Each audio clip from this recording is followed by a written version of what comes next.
Welcome to the Technology Addicts podcast, powered by Avnet Abacus.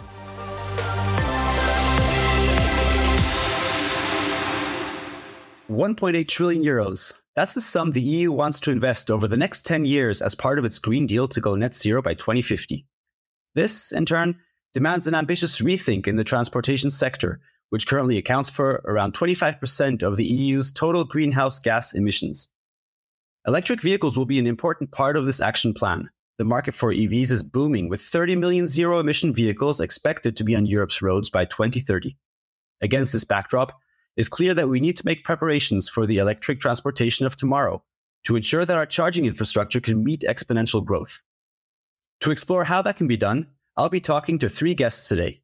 Sarah Gaemi, Director of Technical Development at Avnet Abacus, is one of them. Hi, Sarah. Good morning. Hello. Hi, and then we have Bevan Brody, Business Development Manager at Avnet Embedded. Hi, Bevan. Good morning. And then there's Andre Orel. He is Director of the City and Infrastructure segment at EBV Electronic. Hi, Andre. Hello, thanks for having me. So, let's start our discussion. How does the situation look as things stand? Is the charging infrastructure being expanded quickly enough to keep pace with the increasing number of electric vehicles on Europe's roads? In other words, is everything just as good as it could be, Bevan? What's your take on this? Today, in the UK, we're definitely lagging behind. We're currently commissioning somewhere in the region of 23 publicly available chargers per day. But to meet the demands, the car industry estimated we need more than 700 on-street points to be installed daily to meet the demand. And the government has already admitted that this rate of deployment must accelerate to fulfill the 2.3 million required public vehicle chargers by 2030 alone. Yes, thanks to the new policies on zero emission until 2040. So there are a lot of incentives to increase the share of the EVs on the road. And this is going to happen, and it is happening already in Europe. We are expecting to see the share to grow to 60 million vehicles until 2030. And this is going to get doubled to 130 million vehicles until 2035. So on the EV sides, we are definitely there. What we are lacking today, we have, for those numbers of EVs are coming, today we have 374,000 public points in Europe, which is already 40% more than 2021, but we are still the adoption of the EV charging points is patchy. Based on the estimation and predictions, we estimate that we need 65 million charging points until 2035, which is the main part coming from the residential and low power public chargers. And the other 20% is related to the DC fast chargings coming and getting added to these charging points. So just to add, European Union signals end of internal combustion engine by 2035. So this is one of the milestones. So as we can see, there is a huge market on EV charging segment. And that's the core reason why the power of three come together to offer one-stop shop to our customers. Sarah, what are the current market trends that you're seeing? And there are mainly three areas that I see that the new trends are coming. One of them is the area of power and increasing the power of the EV charging. The other one is the wireless charging, of course, which is also coming to the trend. And the third one is the communication protocols needed. On the power side, so we are seeing that a lot of big power charging points are coming on the 1 megawatt plus size. This is, of course, need a new kind of technology and serving the technology in which the cars are not capable of absorbing this 1 megawatt on one car. So the trend is trying to share this power on one charging point using different dispensers to give at the same time enough power and enough charge to different cars, 4 or 5 cars at the same time. On the wireless charging, of course, I think that it is not just putting the car somewhere and charging it. Maybe additional help is going to be just driving while charging. And I think that wireless charging is going to be a big trend, which is going to save, of course, a lot of time and give a lot of comfort to the users on the road.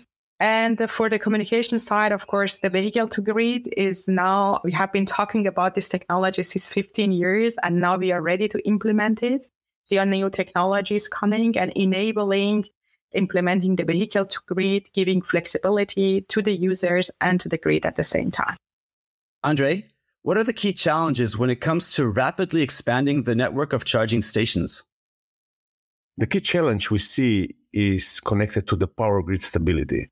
And this is a concern, especially with the renewable energy sources and the decentralization systems. Of course, the second one, the charging infrastructure is insufficient in the rural areas. And of course, not everyone has a garage or a park to recharge at home. So these are the key challenges, what we currently see.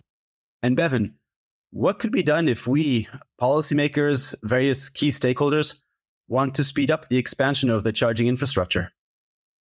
I think some of these key stakeholders need to look at working as part of an ecosystem with technology partners like ourselves, where they can get to market very quickly based on our standard building blocks. A lot of these companies have some niche ideas around green energy, renewable energy, as Andre mentioned, and I think a lot of governments are supporting these companies from a financial perspective to give a cash injection to allow these chargers to be rolled out faster. So it's one of those things where we are here to help, and we are at the forefront of this type of professional consumer EV charging vertical market.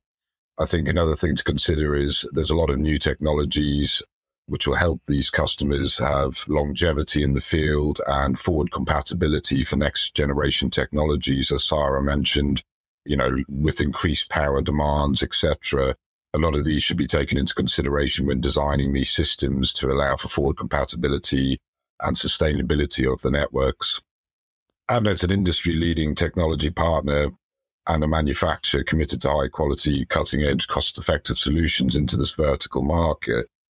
And with a lot of new technologies, for example, vehicle-to-grid, we can assist customers within that space with turnkey solutions, allowing them to get into that space with minimal impact on their own R&D and internal resources, allowing them to get their proof of concepts and their products out quickly into the market. And with this current increased demand in EV charging, companies need to step up rapidly into production. So very quick new products introduction into the market, which is where technology partners like ourselves, not just a supplier, but somebody that can actually work in an ecosystem to supply a turnkey solution to the market, is key in assisting everybody in moving into the EV charging space. Sarah, what's your take on where we're heading technologically? One very important thing is interoperability between the networks we have today. So there are a lot of networks that the EV charging operators are offering, but they are not interoperable today. So we are working on different aspects, new standards to make the whole network operable, and kind of giving a visibility from end to end in a supply chain of EV, because it is a way that we can give a better user experience to our end users. And as Bevan just mentioned, yes, the vehicle to grid is now coming. We have been studying this since 2007 with different scenarios, with different technologies available. But now we are really ready to implement the technology. And I think that this is going to give us flexibility to use the grid better, the capability of the grids better, and offering also better user experience to EV users. Andre, my observation is that a lot of the reporting usually focuses on inverters and charging power, but is that really all there is to it? I mean, what other components are important in designing charging stations? So there are a couple of core building blocks beside the power stage, like charge controller, like balancing the network and the grids. So these kind of edge computing nodes will take their part, definitely. Some of them will offload cloud on a certain point. And of course, there are some critical questions regarding the data privacy. So security will be under focus. And when we are entering into the broad, let's say, energy or new era energy ecosystems, we will need to balance everything. We will need to balance residential area, the grid before meter, after the meter. So there is a lot to do, in my opinion. From the various aspects that you touched on until now, looking at the present and to the future, it sounds like a complex system. And you know what? That's actually the reason why the three of you have been invited on the show today. You've been putting your heads together with the power of three as your motto. Bevan, could you give me an idea of what that's all about? Power of three, we have all different abilities and capabilities within our ecosystem. And together we can work to help get product to market with not just hardware, but also software and IP&E, so electromechanical and interconnect, allowing us to look at every single aspect of an EV charger rather than just one substrate layer. And what that means is more heads are better than few. And it allows us to really look at all the different pros and cons within the EV charging space, but also working on new technologies together and finding solutions to some of the issues that Andre mentioned that everybody is facing within this, not just from power, but connectivity, software aspects, certain certifications, all of those. So as a collective working system, we're able to work together to resolve and provide solutions into the space. Now, building on the power of three, having the three of you and the companies that you represent, who brings what to the table? Which company plays which role across the whole system? Bevan, would you like to start? Yes, certainly. Thank you. So as Avnet Embedded, we are a supplier and partner to Abacus and EBV. So we work very closely with them to provide solutions to the marketplace within the embedded space. So we are industry market leader in computer module design and manufacture, system level design and manufacture, and also displays design and manufacture through our European design and manufacturing centers placed in Germany, Malta. And we also work with a plethora of embedded technology partners on a global level to offer full turnkey solutions, custom off the shelf solutions, whether it's designed from the ground up, tin up, or utilizing our standard building blocks, whether it's RISC-based, x86-based, and we can help through our partners in the ecosystem of the power of three, delivered full turnkey solutions with hardware and software offerings. So that's the Avnet Embedded perspective. What's the Avnet Abacus perspective, Sarah? In Avnet Abacus, I see three layers of consultancy and solutions we can offer to our customers. On one side, the layer one is going to be the component we are delivering.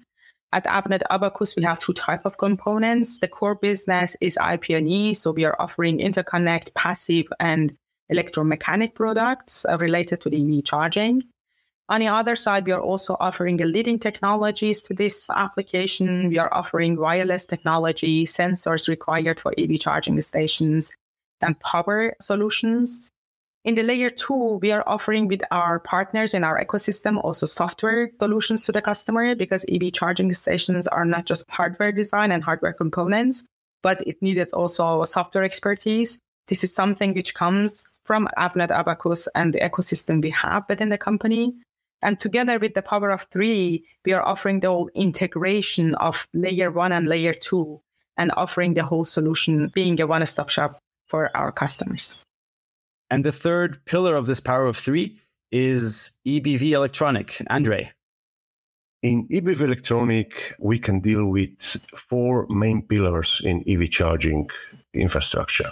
And this is the power stage, the HMI, the charge controller, and of course, the payment and billing systems.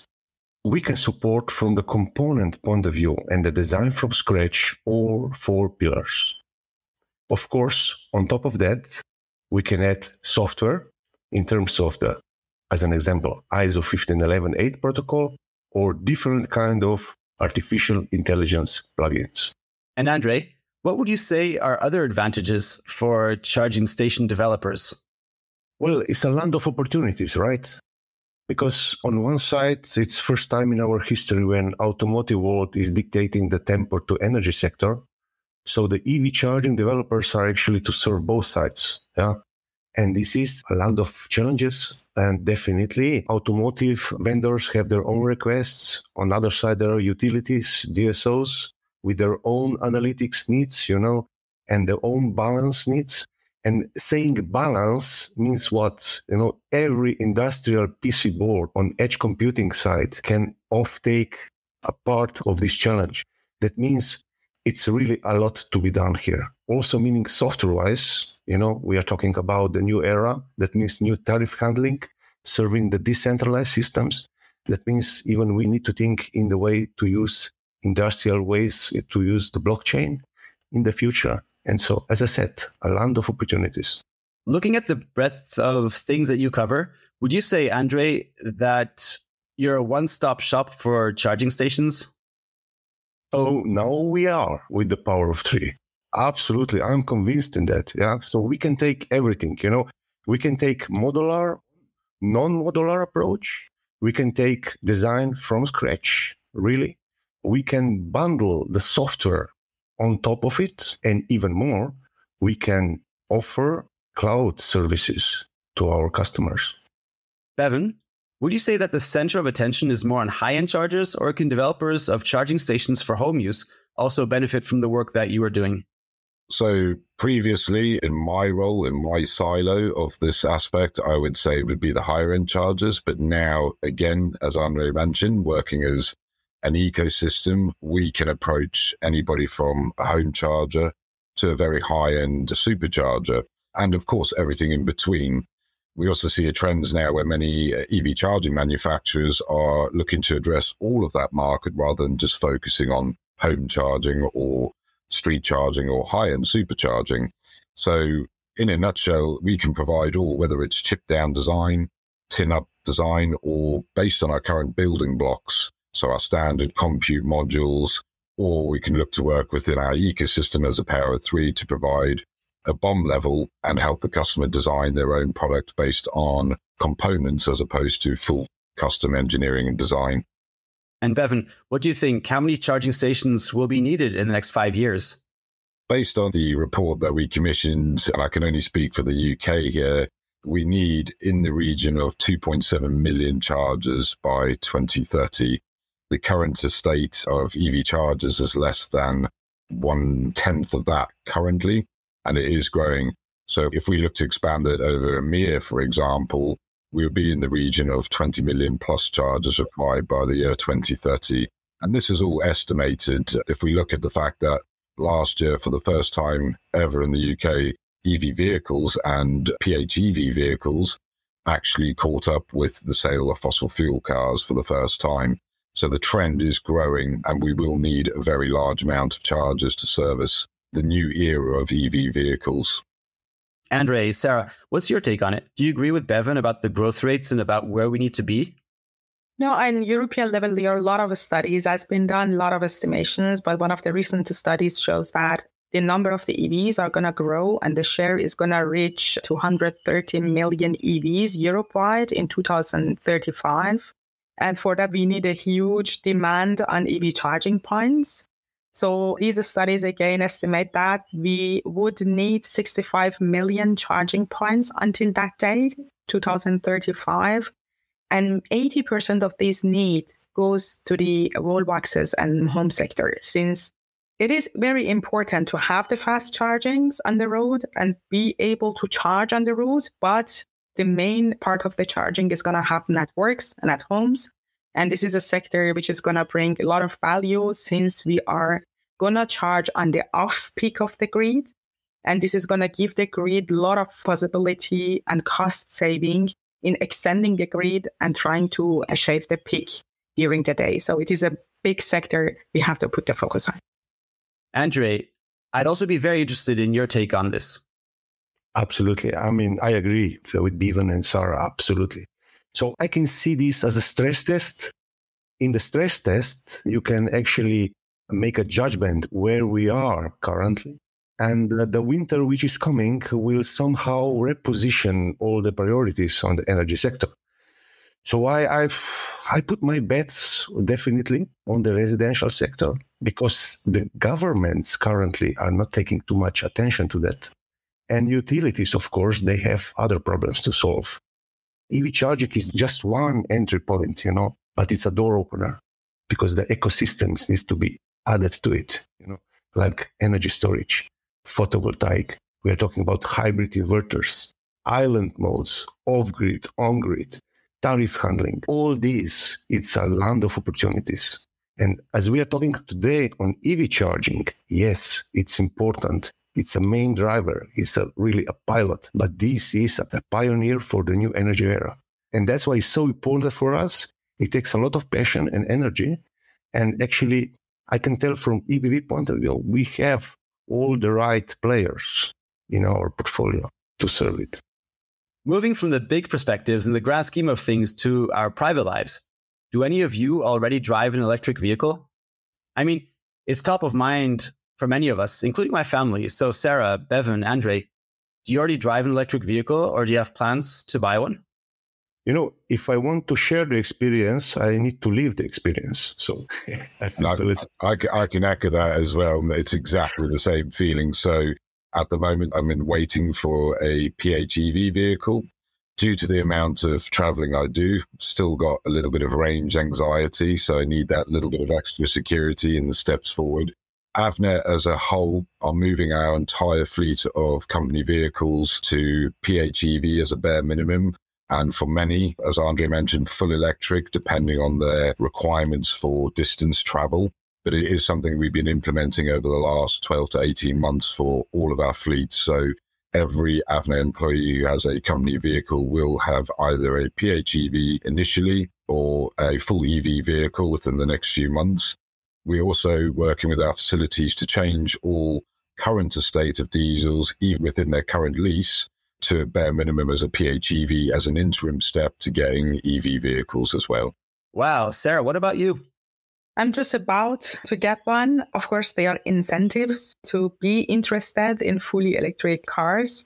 On the other side, of course, there are a lot of challenges like not having or lacking of EV charging at home. So I think that I need to get rid of this problem first and then order my EV very soon. I totally understand what you're saying. So let's hope that now, with all the work you are doing, among others, that the network of charging stations and the technology for charging stations keep advancing and all of us reach the stage that Bevan just described. Thank you very much for sharing your perspectives. Dear listeners, if you want to create charging infrastructure and build on the power of three, you can find all relevant contact details in the show notes. Please feel free to subscribe to our podcast, The Technology Addicts, on your favorite podcasting platform. Sarah, Bevan, Andre, thank you very much for joining us today. A big pleasure. Thank you. See you next time. Been a pleasure. Thank you.